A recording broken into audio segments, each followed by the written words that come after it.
So first things first, guys, please introduce yourselves to the people. Yes, man. So I'm Josh. I'm from one half of Nautica. I'm Keelan, one half of Nautica, the Irish half, the degenerate. I'm the Liverpool half, so just as degenerate, maybe. No, definitely not. No, and I'm Nathan, and I'm light skinned, so I'm definitely a degenerate. Don't say that, bro. I know, so where are we? So we're at 338. We've just come off the terrace. We've just played a banging set. We've loved it. It's the first time back in the terrace in a long time. Played the terrace, I think, a couple of years ago now. Yeah. 2019, I think, we did the warm-up for Solid Groove, so then it's nice to just go back and just full circle moment, come back and hit play to the people, you know? That was the most casual flex I've ever seen. You reckon? Man has played the warm-up for Solid Grooves. Yeah. That is a big thing, and it was years ago. But you lot have come a long way, honestly, a long way, really, really have. Appreciate it, man. So, how does it compare? Like, what's it like playing in London? How does it feel when you actually... Cool, man. I think the parties in London are just so different to anywhere else. It's a completely different vibe. I think the people are on a completely different wavelength to the north, I think. So it's good to try different stuff out and see what works. It's a good test Absolutely. as a DJ. It's definitely a lot more headsy. You've got to kind of go into things a little bit more compared to the likes of Liverpool or, even further north. It's just... the more groovier stuff seems to work quite well, and you really have to dig into your folders and really kind of figure stuff out because, obviously with the bigger population here, you've got a whole lot more parties and competition compared to up north. Yeah, true. So, it's definitely a test. It's a really, really good point. So, as we were just talking about, so I was listening to the podcast that you did 4 years ago last week. Long, yeah. And it's so funny because I was going to enter this conversation saying how Nautica is such a hard name.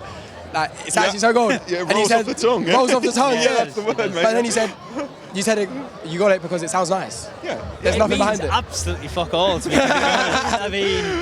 It sounds great, and it sounds great. As the story goes, we were trying to figure out a name for fucking months, trying to combine our names, everything else. Nothing really worked.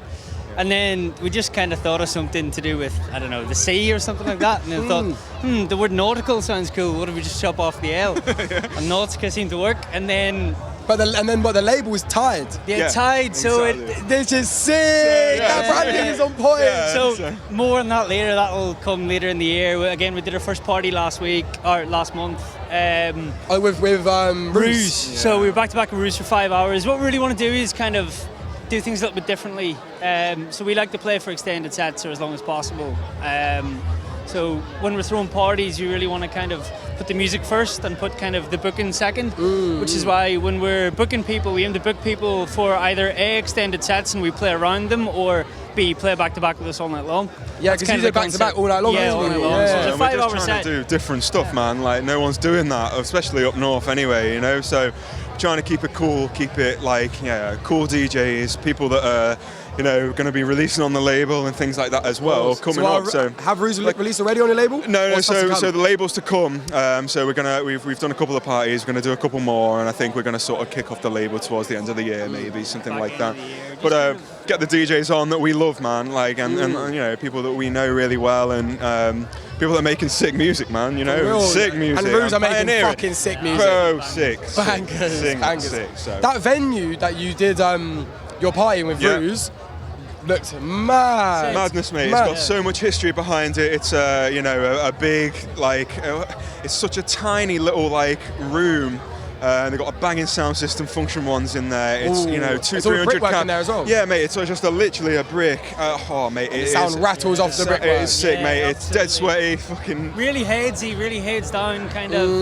Even really if cool, it's not as full, it can really hold the crowd quite well, which is what we like about it. But we want to do more outside Liverpool. We don't want to be kind of Liverpool centric. Obviously, that's where we both met. Of course, it does hold a place in the heart. But we want the party to be more than just that, because the music isn't just kind of it's not just Liverpool focused. Yeah. With the label, we really kind of want to put a focus on the UK artists that aren't really kind of getting heard elsewhere. We really want a real UK focus in the kind of deep house scene, because there's not a lot of UK labels out there, and we feel that the more we push in the UK, the more it gives us kind of an opportunity to really push our mates, but not only that, push bring everyone else up with us, basically. Yeah. So the party that you did, it was like an intimate vibe. Yeah. And obviously this is the opposite. This is like super club vibe. Yeah. What do you prefer? Oh, I love the intimate stuff. I always have loved the intimate stuff. But Why is that? I feel like you can really relate to the crowd. I feel like you have your crowd on your fingertips at times, whereas when it's a bigger crowd, it's obviously a bit more difficult to do that. But like we were saying just before, you've got to really dig into your folders and try. How do you go about I think we like to play. We like to just try and be really confident, man. I think there's a lot of DJs out there, and I guess that's some advice I'd probably give to upcoming DJs is to just literally feel confident, man, up there, and get your head up and really try to connect with people out there, and it makes such a difference, man. If you're standing up and feeling confident, it rubs off, man. So. Exactly. So just kind of push your chest out a bit. Yeah, we love the intimate stuff. We were a big fan of the intimate parties. So definitely. I mean, the intimate stuff. It's again, as you said, much easier to connect with people on like a one-to-one basis. You can see 5 people in front of you, and if 3 of them are throwing their hands up, then you're doing a good job. You know what I mean? So it's just one of them. But yeah, the big parties are cool too. Again, there we played quite a lot of rolling stuff. We were able to play a lot of like bit more big roomy stuff that you don't really get to play in those intimate venues. And yeah, it's cool to kind of work a bigger crowd and kind of keep everyone dancing. Playlist, man, keeps you on your toes at the end of the day. You know. Yeah. So you lot have played some of the most sensational venues in the world. Some DC10, Printworks, Fabric. Joke. So I'll start off. UK favourite venue. Ooh, Fabric for me. Ooh, probably mine as well. I can't lie. Hard. That room 1 in the middle of that dance floor with the that's a spaceship in that booth as well. And the booth that was again. I'll have to go Fabric. It was honestly. again. So, UK. We played there again probably about 12 months ago. I think it was like May Day last year.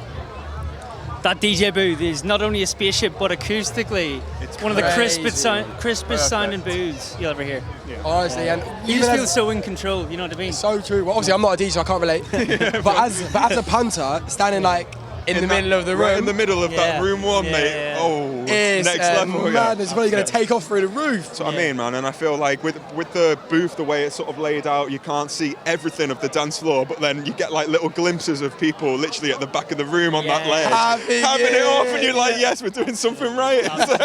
So yeah, man. It's a little bit harder to read the room because again, you've got people upstairs, you've got people above you, and everything else. But again, sonically, it's just such a sick club. And again, and the no phones thing. How do you feel about the no phones things in clubs? I love it, man. I think the places we've played where we've had the best parties. We've played in Italy, and over there, man, they're crazy for it. There's no one on the phone. Everyone's got their sunglasses on, man. Yeah, and their leather jackets, just having it off, mate, in Italy. So I think that's the vibe, man. I hope there's more of that, coming around the UK. I do appreciate that. One phone video can blow a DJ up, and again, with the social media game at the minute, it's like. The way I feel about it is just let people enjoy it however they want to enjoy it. If it's taking a video on their phone and showing their mates, then so be it. There's a balance, isn't it? Yeah, fine balance. I mean, don't be videoing every drop with the flash on in their faces because we'll get fucking pissed off. But man. Yeah, so honestly, I do think it's using your phone in the right way. Like, if your favourite song comes on and you're like, I've got to capture this moment, fair enough, grab that. If you're going home at the end of the night with 100 videos, something's not making sense. No, exactly. You've had your phone out the whole time. Not fun. Okay, so obviously, Irish, Liverpool. What is different about playing in London, other than drinks prices? There's that, definitely, What is different? You've really got to dig and keep people entertained, I find. It's very easy up north especially to play harder, play more ravey, play a bit more kind of almost trancey in a sense where you're coming for a lot more melodic elements, quicker tempo, everything else. It just resonates a lot more up north, whereas down south, the more kind of south below Birmingham you go, you've really got to kind of dig because, again, people have choice.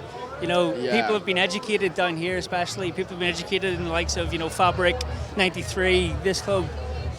Where there's not just one party on tonight. There's fucking hundreds that you can go to. So competition's mad. Yeah, exactly. Yeah. So I mean, you've really got to kind of dig and be a bit more kind of almost respectful in terms of what you play in front of that crowd. Whereas you play a banger up north, it's a banger full stop. True. I'd agree, 100%. Anything to add?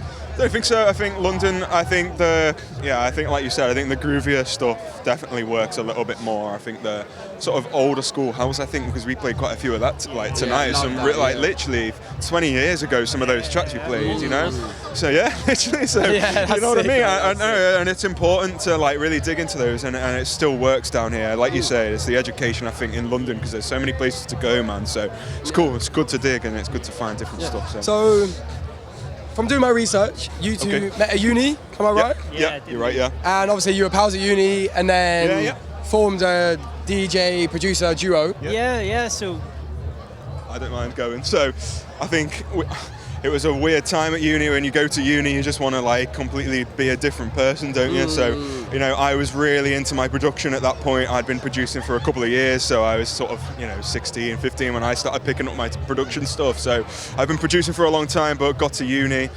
You know, you just sort of go to parties that you start to enjoy. You really like your music stuff, and then you stumble across people, don't you, in mad uni gaps and on the decks and all that. So.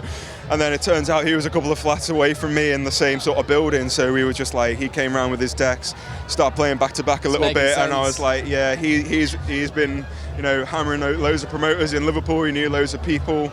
I was obviously the switched on music guy, so it sort of worked. Yeah, exactly. And then he wanted to pick up more production, so then we both got in the studio. Then we're like, you know what? It's like perfect. Let's do it. Rather than kind of both of us trying to make it on our own, as it were, you know what I mean? It just made a lot more sense to kind of, join forces. I'll be the mouth, you be the brains, and see where we go. Pretty much. Here we are. So as a duo, would you say you've come across anything that's more difficult, like things that, as a duo, like how do you come over creative differences? Things that if you were a DJ by yourself or producer by yourself, you wouldn't have to come across. 100%. I think there's times where, and it's completely natural, even when people go back to back, right? It's like, potentially I personally might not think that works, but then he goes and plays it, and it's like mad, And there's times where it's like maybe I think that doesn't work, and it doesn't work, and it's like they're the type of things, but it works both ways, man. Like, and it's really important to feed that back. There's a lot of times where we record our sets, we listen back, we always record crowd noise as well. Sick. Just to and we sit down and go through it, and just really try and focus on like the vibe that we've created, and it's really important to do that. Exactly. I think. I mean, the one thing you'll notice during our sets is communication. We'll always chat to each other. Talking, man. Constantly. It might not seem it from the dance floor, but we're constantly like, what do you think of this? What do you think of this? If it's not like running through tunes, it's like what direction you want to take it in, whether we should go certain ways. And I just feel like the way we communicate on the decks, it definitely gives us that edge when we actually have that output. I think it's mad. There's been times where like you're ready to load a track up, and I'm like, right, so I've played this one, it's already loaded up, and we're like, and it works both ways. It happened a couple of times. Man. It's on the same wavelength. Completely, So, and that's when you know like you're on the same vibe, and that's really important, man. And I guess especially like in the studio as well, that's really important, man. Being back and forth, trying different stuff out. If he's not feeling it, then maybe it's not right? So we trip it out, try it again, and then until we're both happy, man. So I think that's communication's a thing. I think as a single artist, you probably don't have to do that as much, but it gives you two perspectives, right? At the end of the day, we've got two brains, but the output is one. People see one thing from us, So if we're both not happy or both not confident, then we will voice our opinion and just see where we go with it. So I'll leave it on. Let's go. Give the people one life hack or tip. Doesn't have to be music related. Just something that you think is a life hack or a tip that you believe in. Yep. Law of attraction, man. 100%. It sounds a bit spiritual and mad, but I'm a big believer. We're a big believer in that. I think that's one thing we're completely on the same wavelength about. It's like, manifesting, like putting yourself in those positions, and that's how we've managed to play these mad venues, release on some labels that we've always dreamed of, play some venues that we've dreamed of. So I think that's really important, and in the times that it's really hard, it's a massive roller coaster DJing and music, but I think it's that thing of just being really confident and really, really putting yourself out there, putting that good energy out, man. I think I really think that's a big thing. 100%, 100%. Yeah, man. Yeah, exactly the same, to be fair. I mean, it's definitely one that we both believe in massively. Like, there's times where we've both just sat and gone, right, what are our goals? Again, checking off goals is a huge thing. Manifestation is in a certain sense, but not only that, but putting it into action. So we will, a lot of the time, sit and go, right, what do we want to be in X, Y, Z, and what is the timeline? But we'll put a plan in place and then just basically tick things off one at a time. So again, manifestation is good to a certain point, but if you don't actually grind and kind of work towards it, then you can manifest all you want, but if you don't get up off your ass and actually work towards it, I'm manifesting Beyonce every day. Goals. It ain't gonna happen. No. Sliding those DMs every keep day. going, bro. Thank you so much. I'm trying to work towards it, but Jay-Z's getting in the way. Yeah, Right, guys, honestly, it's been a pleasure talking to you. Thank you, man. Thank you so much for Thank you, man. for coming. It's been amazing having you. Pleasure. Big up La Fiesta TV. Let's go.